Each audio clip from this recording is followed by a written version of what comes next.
According to some, it's about protecting civilians. And our resolve is clear.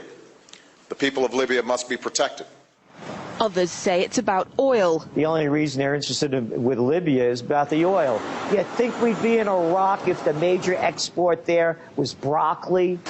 But some are convinced intervention in Libya is all about currency, specifically Gaddafi's plan to introduce the gold dinar, a single African currency made from gold, a true sharing of the wealth. It's one of these things that you have to plan almost in secret, because as soon as you say you're going to change over from the dollar to something else, you're going to be targeted. There were two conferences on this, one in '96 and another one in the year 2000, called the World Mataba Conference, organized by Gaddafi. And everybody was interested.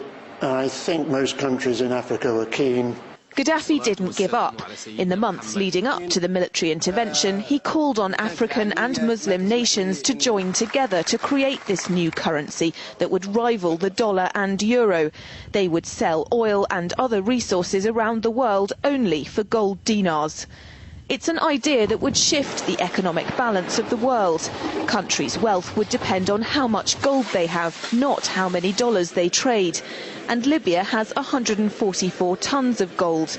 The UK has double that, but 10 times the population. If Gaddafi had an intent to try to reprice his oil or whatever else the country was selling in the global markets and accept something else as a currency, or maybe launch a gold dinar currency, any move such as that would certainly not be welcomed by the power elite today who are responsible for controlling the world's central banks. So yes, that would certainly be something that would cause his immediate dismissal and the need for other reasons to be brought forth for removing him from power. It's happened before.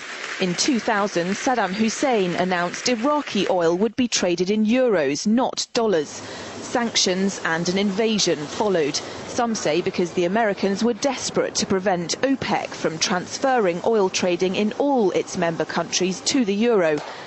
A gold dinar would have had serious consequences for the world financial system, but may also have empowered the people of Africa, something black activists say the US wants to avoid at all costs.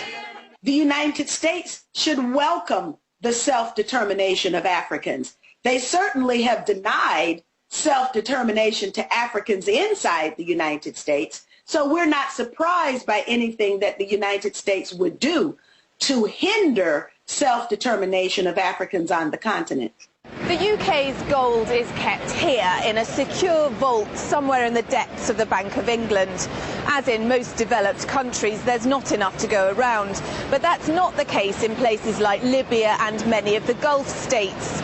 A gold dinar would have given oil-rich African and Middle Eastern countries the power to turn around to their energy-hungry customers and say, sorry, the price has gone up and we want gold.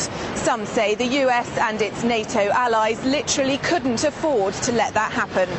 Laura Emmett, RT, London.